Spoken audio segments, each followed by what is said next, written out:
काय झालं? सगळ्यांचे चेहरे असे का झालेत फोटो काढल्यासारखे? ओ, 2 वर्षापूर्वीची फिल्म बघितली का तुम्ही? कुठली फिल्म मम्मा? मानसी इथून जाणार नाही. ते आपण कसं ठरवणार? आपणच ते जमवायचं. मोठी मम्माकडे ये. ये आमची इशू तर गुडगल आहे.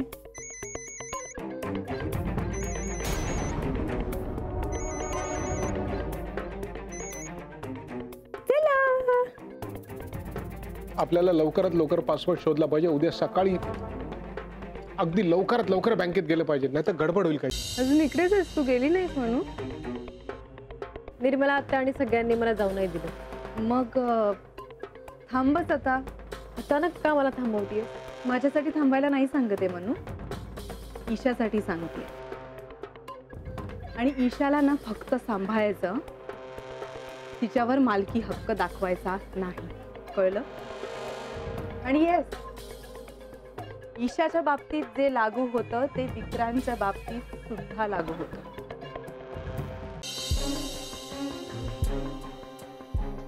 बरं झालं मी थांबले.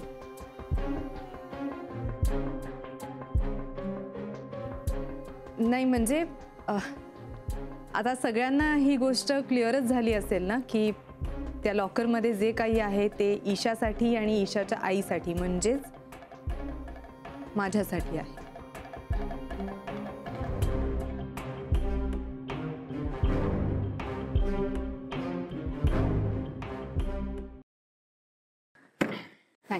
Madam madam madam. काय मॅडम मॅडम बोलतीयस? तुझ्या मॅडममुळे फ्लाईट मिस व्हायची माझी. नाही, मी विचार करत होते की घरात काय चाललं असेल. कशाला विचार करतेस? मिळाले ना सुट्टी तुला, शांत घरी जा, आराम कर. इकडचा विचार नको करूस तू. पण मॅडम, तुम्हाला भीती नाही वाटत ते लोक तुमच्याबद्दल काहीतरी बोलत असतील म्हणून? त्यात काय, बोलू दे ना, काय प्रॉब्लेम आहे? पण मॅडम, ती बेबी ईशा तिकडे एकटी आहे, आपण दोघी बी नाही. ती त्या घरातल्या समध्यांबरोबर राहणार, त्यात ती मानसी ताई पण आहे घरात. मी ना घरात थांबायला पाहिजे होतं बघा. काही गरज नाही, अजिबात नको. गैरसमज हे कसं हत्यार आहे ना ज्याच्यामुळे नाती कापली जाऊ शकतात. आणि एकदा का नातं कापलं गेलं की मग ते शिवता येत नाही आणि जोडता सुद्धा येत नाही. होऊ देत गैरसमज, काय प्रॉब्लेम? असं म्हणताय? हो. तुला खरं सांगू, आत्ता घरात जे काही चाललंय ना ते फार मेमोरेबल असणार आहे. पण मला दुःख फक्त एवढंच वाटतंय की ते सगळं बघायला मी तिकडे नाही. पण it's okay, no problem. Madhu, मला तुझ्याकडची ती डायरी बघायची. अरे पण मी वाचून दाखवली ना, मुद्दाम होऊन सगळ्यांसमोर वाचून दाखवली. नाही तरी सुद्धा मला स्वतःला बघायची. काका, त्यांना जर का खात्री करायची असेल तर करू द्या ना. अगं गीता, अगं माझ्यावर विश्वास नाही आहे का? नाही मधू, मला तुझ्याकडनं ही अपेक्षा नव्हती. काय केलंय मी? मधू, काल रात्री तू आणि मोनिका बोलताना पाहिलंय मी. नान्या, नुसतं पाहिलंस ना, काय बोलत होतं ऐकलंस का तू? आम्ही काय बोललो ना ते मी तुला आता सांगतो, ऐक.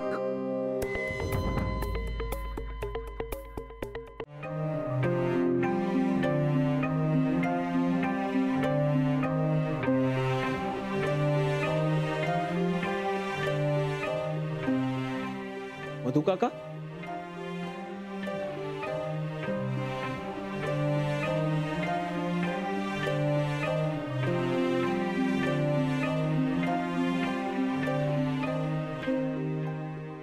मधु काका, कुठे निघालात तुम्ही?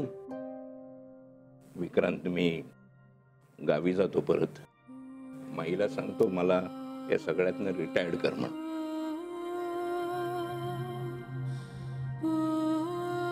असं नका म्हणू मधु काका. हो, पार्वती आजींचा किती विश्वास आहे तुमच्यावर. आहे ग विश्वास, पण तो विश्वासाचा फुगा फुटायला साधीशीर टाचणी सुद्धा पुरेशी असते ग.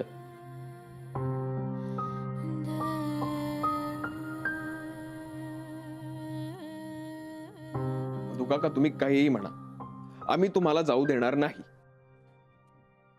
नाही, मी जातो विक्रांत. काय रे मधुका, काय काय जातो? हे तू बॅग काढून घे त्याची. काय जातो? अरे नका रे अडवू मला, नका अडवू. हे मधु काका, तुला आठवते मी लहानपणी आईवर रागावून घर सोडून गेलो होतो आणि मग चालत चालत स्टेशन पर्यंत पोहोचलो. ते एका बाकावर रुसून बसलो होतो. तू तिथे आलास, माझ्या शेजारी बसलास, मला समजवलंस आणि मग पाठीवर साखरेचं पोतं असं करत घरी घेऊन आलास. आठवते?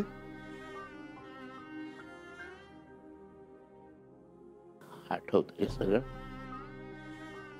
पण मोहन, अरे तू उगाचच रुसला होतास. लहान होतास ना तू, आणि तुझ्यावर कोणी अविश्वास नव्हता रे दाखवला.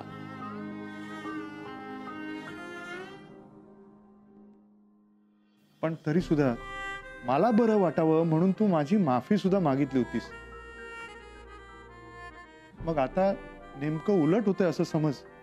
पण तू इथून जाऊ नकोस रे मधु काका. हो काका, प्लीज.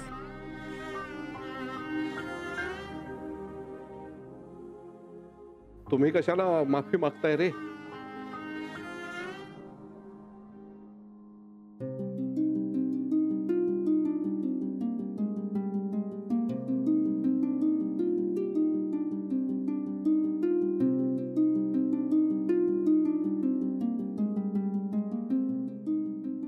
मधु, मधु, मी माफी मागतो तुझी, पण जाऊ नकोस रे. मधु, मी एकटा नाही राहू शकत या घरात. नाही, नको अडवूस, मी जातो. मधु काका, अहो नानू मामांचा खरं तर ताईवर विश्वास नाहीये. आता घरातला प्रत्येक जण विचारत राहणार, काय झालं काय झालं. मी तर नॉर्मल वागत होते. तुझ्याच सुरावरून समजलं सगळ्यांना. मग समजू दे, कळू दे. कारण मला इतका राग आला होता की मी ते लपवू शकत नव्हतो. मानसी, तू काय करतेस? तू तेच करतेस. ईशाला आमिष दाखवतेस.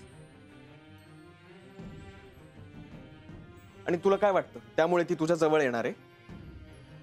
ती आणखीन लांब जाईल तुझ्यापासून. लक्षात येतंय का?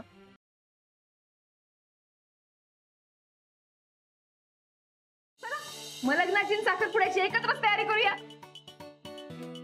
त्यांचं त्यांना बोलू दे ना, ते ठरवतील. हा, असं कसं? पण दोन्ही घरचे पाहुणे आहोत की नाही?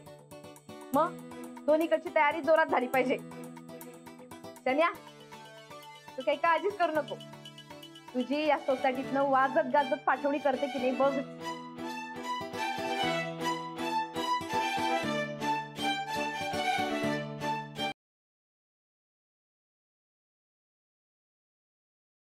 गावातले समजून कसे कौतुक करत होते बघितलंय मी आज.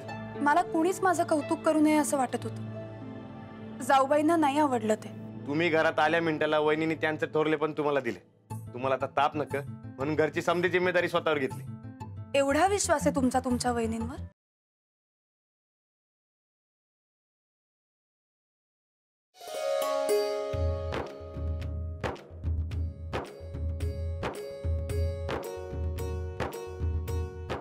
आजा, काय झालं? तिला भेटल जशी तिची आई आली तसं मला भेटल माझी आई नाही येणार. आई नाही येणार तर काय झालं? मी येईन की तुला भेटायला.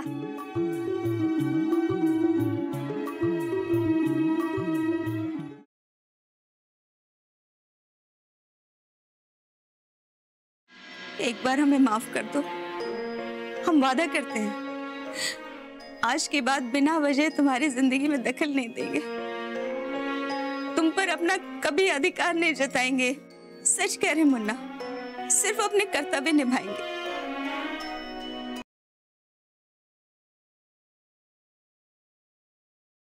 First and last and best सांगतोय, निघ. जितका थांबशील ना तितकं सेकंदाचे फटके पडतील. आणि तुमच्या एज कडे बघून वाटत नाही तुम्हाला ते झेपतील.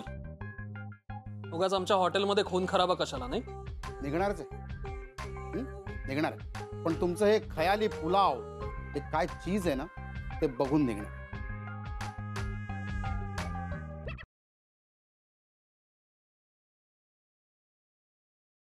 मग हे काय म्हणाले? तेव्हा त्यांनी बोलले मला वेळ दे, मी सांगतो. आता तुम्हाला वेळ पाहिजे. थोडी तयारी नव्हती. काय कथानक आहे, वेगळंच कथानक आहे. फोन करून वाट पेटवली तुम्ही आणि ह्यांनी विचारल्यानंतर तुम्ही म्हणताय की आता मला वेळ दे. वेळ दिला म्हणजे कसं आहे, पुढे जायचं अगोदर पूर्ण विचार केला पाहिजे. तो आधी करायला पाहिजे होता.